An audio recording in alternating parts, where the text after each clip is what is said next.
ओम नमः शिवाय मंडळी. ओम नमः शिवाय मंडळी. शंका समाधान या कार्यक्रमासाठी मी संगमेश्वर गिरी श्री क्षेत्र ओंकारेश्वर देवस्थान बिलोद्यान जानेगाव इथून आपलं सर्वांचं हार्दिक स्वागत करतो. मंडळी, आज कार्यक्रमामध्ये आपण एक महत्त्वाचा प्रश्न घेतला आहे. तो म्हणजे सतत मला जास्तीत जास्त मेसेज आणि फोन येतात. तो म्हणजे मला हे मिळत नाही, माझ्या नशिबात ह्या गोष्टी नाहीत, मला अमुक प्राप्त नाही, माझ्याकडं घर नाही, अमुक नाही, बरेचशा अशा येतात. कधी मिळेल आम्हाला, काय मिळेल, आमच्याकडे पैसा नाही वगैरे वगैरे. आता आपण पाहूया हे असं का होतं. प्रत्येकाला ईश्वरानं जर सगळं पूर्ण दिलं तर माणूस म्हणजे कुणी कुणाला विचारणार नाही. लक्षात घ्या, विचारणारच नाही. आता मी श्रीमंत आहे, हे श्रीमंत आहे, ते श्रीमंत आहे, सगळ्याला सुख संपन्न आहे, मग कोण कुणाला विचारतंय? सगळेच जर समान झाले तर कुणीही कुणाला विचारणार नाही, कुणी कुणाकडे जाणार नाही. मग असं जर झालं तर त्या जगण्याला अर्थ नाही. कसा अर्थ नाही राहणार? प्रत्येकाकडे जाणं येणं बोलणं हे चाललं पाहिजे. आता समजा आपल्याला समजा झोपायला खूप आवडतं, रात्री शांत झोप. जर तुम्हाला रात्रच दिली, दिवस हा नावाचा दिलाच नाही तुमच्या आयुष्यामध्ये, तर तुम्ही कटाळताल का नाही? एक 5-7 तास झोप झाले की आपण उठतो, जाग होतो. पण सतत जर रात्रच राहिली तर आपल्याला कंटाळा येईल. मग हे कशासाठी केलेलं आहे की सतत बदल असला पाहिजे. निसर्गाचा नेम आहे बदल. आता तुम्ही सकाळी आता काय केली? वांग्याची भाजी केली. दुपारी बी वांग्याचीच भाजी केली, संध्याकाळी बी वांग्याचीच भाजी केली, आणि दुसऱ्या दिवशी वांग्याचीच भाजी केली. खाताल तुम्ही? आपल्याला कसं आलटून पलटून लागतं का नाही? जेवण असेल काही असेल तरी आपल्याला सारखं तेच ते चालतं का? नाही चालत. कंटाळा येतो त्या गोष्टीचा. तसंच आहे.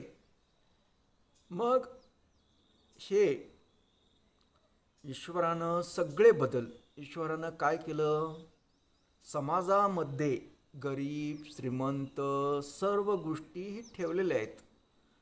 काही गुंडगिरी लोक करणारे आहेत, काही असे काही आहेत, काही चुगली करणारे, कुणी काही, म्हणजे आता समाजामध्ये एक नमुना आहे का? अनेक नमुन्याची माणसं आहेत. आणि त्या माणसाची गरज आहे आपल्याला. तुम्ही म्हणाला असं कसं काय? हो ना, गरज आहे त्या लोकांची. सगळे संतच झाले तर कुणी कुणाला विचारणार नाही. सगळे सभ्य लोक झाले तर ते कुणाला विचारणार नाही. सगळ्याकडे भरपूर असले याचे त्याच्याकडे जाणारच नाहीत ना.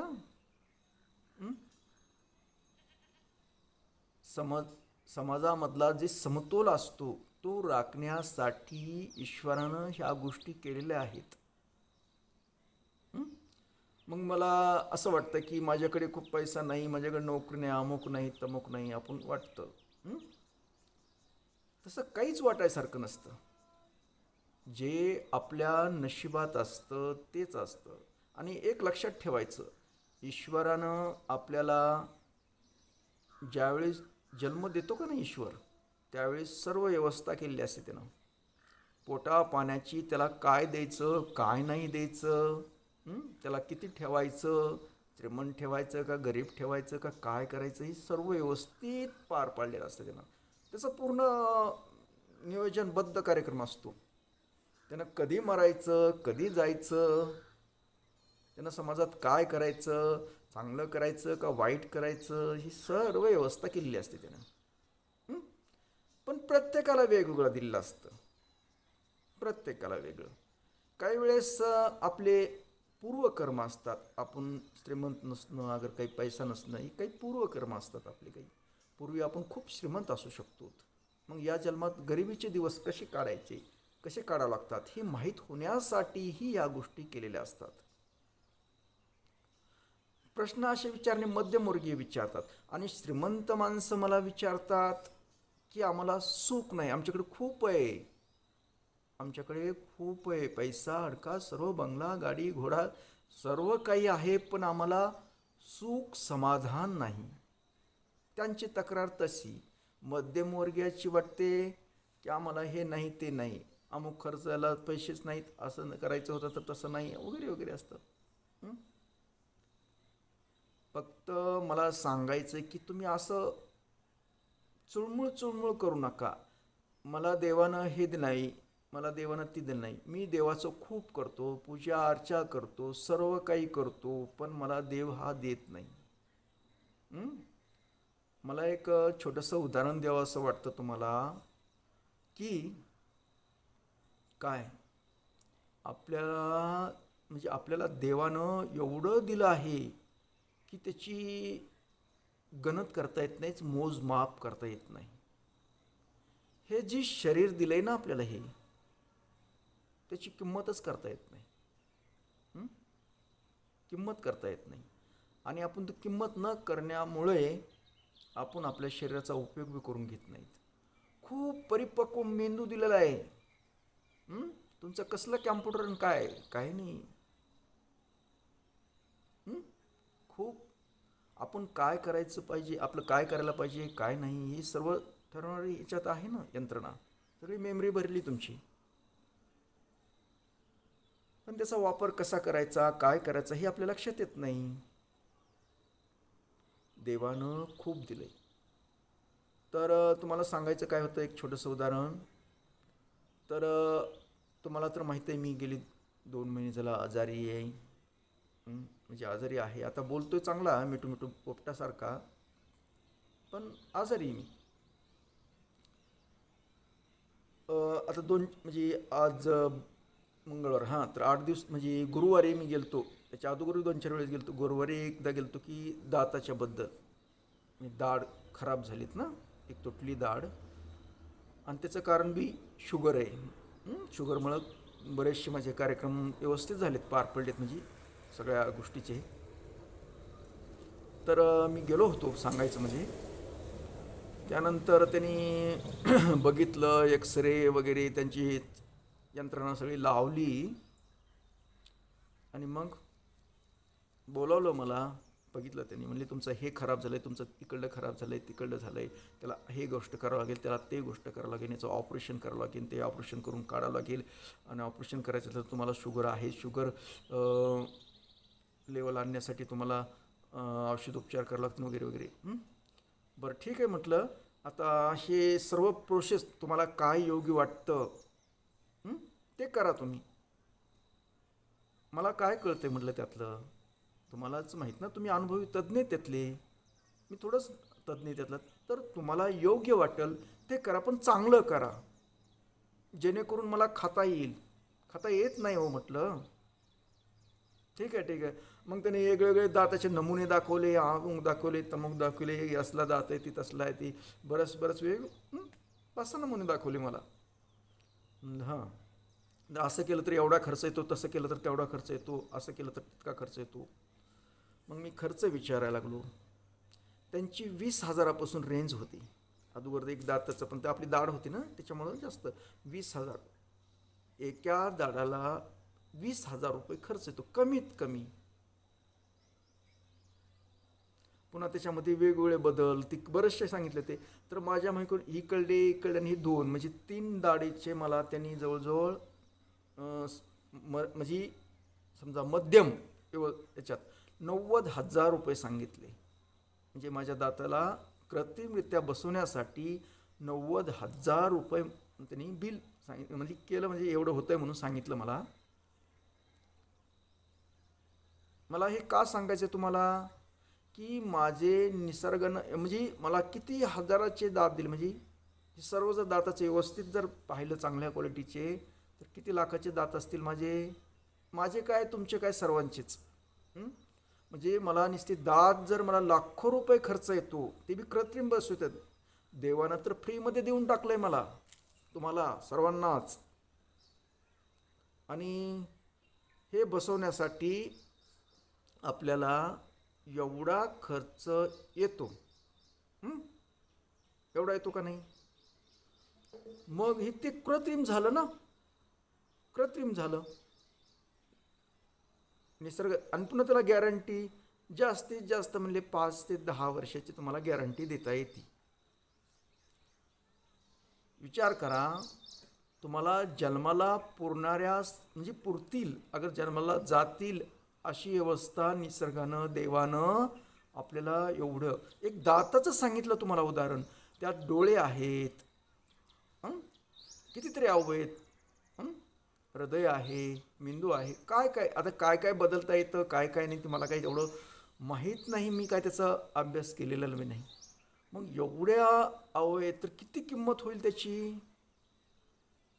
मग तुम्ही लोक बोलता की आम्हाला देवानं काही दिलेलं नाही. हं? काय द्यायला पाहिजे अजून. एवढं मोठं शरीर दिलंय, कितीतरी रुपयाचं लाख मोलाचं शरीर दिलंय आपल्याला, आणि आपण म्हणता की आम्हाला देवानं काही दिलं नाही. आता त्याचा चांगला उपयोग करता येत नाही ती बाजू वेगळी. आता मी एवढा शहाणपणा शिकवतोय तुम्हाला, मीच दुर्लक्ष केलं आणि दात खराब करून टाकले. आहे का नाही? आपल्याला त्याचा उपयोग करता येत नाही एवढ्या चांगल्या ह्याचं. तर असे मंडळी, तर कधीही देवावर नाराज व्हायचं नाही. मला हे दिलं नाही ते दिलं नाही. जे देवानं दिले आपल्याला त्यात समाधान मानायला शिका. त्याच्यामुळे टेन्शन घेऊ नका, हे करू नका. देवा जे दिलं ते असंच राहू दे एवढं तरी म्हणा त्याला. ते तुम्हाला दिलं असतं अजून मला हे पाहिजे ते पाहिजे हे पाहिजे, काय आहे ते. अरे बाबा तुझ्या प्रमाणे व्यवस्थित दिलंय ना, कशाला हे पाहिजे ते पाहिजे म्हणता. तर असं नाही, देवावर कधीही रागावायचं नाही. मला असे फोन येतात की मी एवढं केलं तर मी आता देवाचं काही करणार नाही, देवाची पूजा करणार नाही वगैरे वगैरे. आपण निराश कधी होतो माहिती आहे का? आपण निराश होतो की दुसऱ्याचं बघून, दुसऱ्याची गाडी बंगला अमुक हे ते बघून आपण दुःखी होतो. पण तुम्हाला माहित नाही की ज्याच्याकडे गाडी बंगला सर्व आहे, पैसा अडकला आहे, पण तो सुखी नाही, याचं काय? त्याला विचारा तुम्ही. तेवर उपचारी म्हणेन तुम्हाला मी खूप समाधानी, पण त्याच्या आतल्या मनाला विचार म्हणा, तू समाधानी आहेस का? संत रामदास स्वामी म्हणतात, जगी सर्व सुखी असा कोण आहे, विचारी मना तूच शोधून पाहे. जगामध्ये कुणीही सुखी नाही, कुणीच नाही सुखी. जगामध्ये असं कुणीच नाही. सुख असं नसतं, श्रीमंतीवर नसतं, काही नसतं. सुख असतं आपल्या मानण्यावर, आपण समाधानी राहण्यावर असतं. कुणी मीठ भाकरी खाऊन बी सुखी आहे. आता आपण शहरामध्ये अथवा इतर ठिकाणी रस्त्याने जाताना वगैरे इकडे तिकडे पाहतो का नाही, खूप एडी लोक असतात, अंगावर कपडा नसतो, काही नसतो. जे मिळेल ते कुणी देईल ते खातात, राहतात. त्यांना रोग नाही, काही नाही, काही नाही, त्यांना खातात मजेशीर. ते कधी देवाकडे अपेक्षा बी करत नाही, देवानं मला असं का केलं, काही बोलत नाहीत, काय नाही, मजेशीर चाललं असतं जीवन. कुठंही पडतात, त्यांना भीती वाटत नाही. बऱ्याच वेळेस रस्त्याच्या कडेला पडतात, कुणी गाडी आपल्याला ही करील आणि आपल्याला किती भीती वाटते. आपण गाडी चालवतो तर आपल्याला तसले काय फुग्याची गाडी लागते, आपल्याला कुणी टक्कर देतो काय की, काय करतो काय की. हं? आपल्याला काही होतं काय की, सुरक्षित आपण बसतो घरामध्येही. आहे का नाही मजेशीर गोष्ट? मग तर तेच असे सुखी आहेत का, जे आहे त्याच्यामध्ये समाधान मानतात का नाही? तसं आपणही मानायला पाहिजे, समाधानी राहायला पाहिजे. समाधान हीच यशाचं एक मूळ आहे. तुम्ही समाधानी असाल ना तर ॲटोमॅटिक सर्व गोष्टी मिळतात. हो का, कुठपर्यंत गेलं, आज जगामध्ये खूप श्रीमंतच श्रीमंत आहेत तरी ते सुखी नाहीत. त्याला अजून हवंच आहे. मंत्री तंत्री संत्री वगैरे जे लोक आहेत ना, त्यांच्याकडे खूप पैसा आहे तरी ते निवडणुकीला म्हातारे झाले तरी निवडणुकीला उभे राहणार. त्यांना नाही जमलं त्यांचे पोरं करणार, नातूला उभा करणार, करणार आणि काय त्यांना हं? दुसऱ्याला चान्स नाही मिळू द्यायचा. म्हणजे चाललंच आहे, अजून असताना बी ओढायचा प्रयत्न चाललाय, कारण ते समाधानी नाहीत. श्रीमंताला वाटते अजून मला पैसा पाहिजे, अजून मला पाहिजे, एक कंपनी तर अजून मला कंपनी पाहिजे, अजून दुसरा काहीतरी प्रोजेक्ट राबवायचा आहे. ती त्याच्यातच राहतो, रात्रंदिवस झोपत नाही, सारखा विचार करतो तो, सारखाच विचार करतो. अजून कुठं काय करता येईल का, काय करता येईल, वाढवता येईल का. तो समाधानी नाही की ठीक आहे बाबा आता एक कंपनी आपण चालू केली. आता आपल्याला बरं खरं तर सांगा, तुम्हाला खूप पैसा आहे, त्याच्याकडे खूप पैसा आहे, सर्व काही, तो खाऊ शकतो का? हं? खाऊ शकतो का जास्त? नाही. तुम्ही एक भाकरी अथवा एक पोळी खात असता, अगर दोन खात असताल, तो समजा श्रीमंत आहे म्हणून तो 4 पोळ्या खाऊ शकतो? खाऊ शकतो का? नाही खाऊ शकतो. त्याचं तुमचं पोट म्हणजे गरिबाचं पोट, श्रीमंताचं पोट ही एकाच साईजचं आहे, एकाच साईज आहे, त्याच्यात बदल नाही काही. हं? एकच शरीर आहे ना. मग त्याला बी तेवढीच भाकरी लागते, तेवढीच पोळी लागतं, तेवढंच जेवण लागतं आणि श्रीमंताला बी तेवढंच लागतं. पण विशेष म्हणजे श्रीमंताला काय, रोगग्रस्त असतो. श्रीमंत हा आरोग्य संपन्न नसतोच. काय असतं, पैसा आला की रोग चालू झाले. असं असतं ते.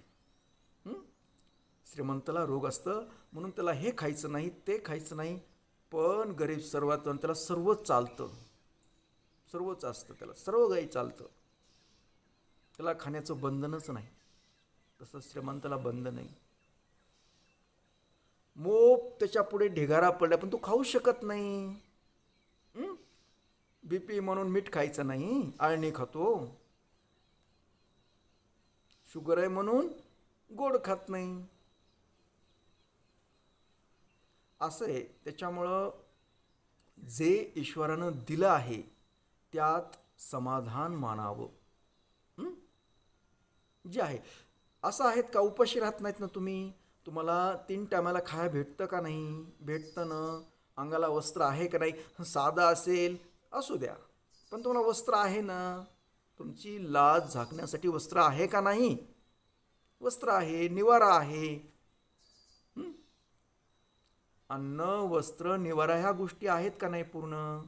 मग तुम्हाला अपेक्षा दुसऱ्या वाढतात ना, मग त्याच्यामुळं तुम्ही दुःखी होताय ना. नाही, दुःख नाही म्हणायचं. ईश्वराचं नामस्मरण करणे, त्यात जास्तीत जास्त त्याच्यावर सर्व काही. बाबा रे तू मला जसं ठेवलंस तसं मी राहतो. मला जसं ठेवलं ना तसं मी राहतो. जे आहे ते खूप समाधानी मी ज्याच्यामध्ये, असं तरी राहू दे असं म्हणत जा. पण निराश होत जाऊ नका, मला हे नाही ते नाही असं. आपल्या दुःखाचं कारण म्हणजे आपण समाधान मानत नाहीत. ज्यावेळी तुम्ही समाधानी मानायला चालू करताल त्यावेळेस तुम्ही सुखी असाल. म्हणजे तुम्हाला कुठलीही अपेक्षा राहणार नाही. आणि तुम्ही समाधानी असलं ना, शरीर बी रोगग्रस्त होत नाही. समाधान असलं पाहिजे. समाधान हे सर्वात रामबाण उपाय आहे. हं? मग समाधान कधी मानता येतं, अगर कधी होतं की ज्यावेळेस आपण ईश्वराचं करतो पूजा अर्चा, काय जे आपल्याला जमन तसं. आणि सगळ्यात महत्त्वाचं म्हणजे नामस्मरण करा. ज्या ज्या वेळी तुम्हाला दुःख होतं त्या त्यावेळी तुम्ही नामस्मरण करा, तुम्हाला नाही दुःख होणार, खूप समाधान वाटेल. खूप लोक करतात हो. आता मी बऱ्याच जणांना जप वगैरे खूप करायला सांगितले. अजून परत ज्याचे पूर्ण झाले शिवरात्रीपर्यंत त्यांना संकल्प करायला सांगितला होता. तो संकल्प पूर्ण झाल्यानंतर अजूनही लोक माझा जप करायला, आता त्यांनी तर हे आतापासून ते येणाऱ्या 2023 पर्यंत जपाचं जी कर्ज, मी जप कर्ज देतो ना, तर ते कर्ज मागितले. म्हणजे देतोय मीच, अजून चालूच आहे देणं, वितरण करणं आमचं चालूच आहे. हं? जर तुम्हाला सुखी समाधानी व्हायचं असेल तर म्हणजे तर तुम्ही शिवनाम जप करा. शिवनाम जप, आणि ते जप मी तुम्हाला सिद्ध करून देतो. ओंकारेश्वराचा सिद्ध करून जप देतो, तुम्ही तो जप करा.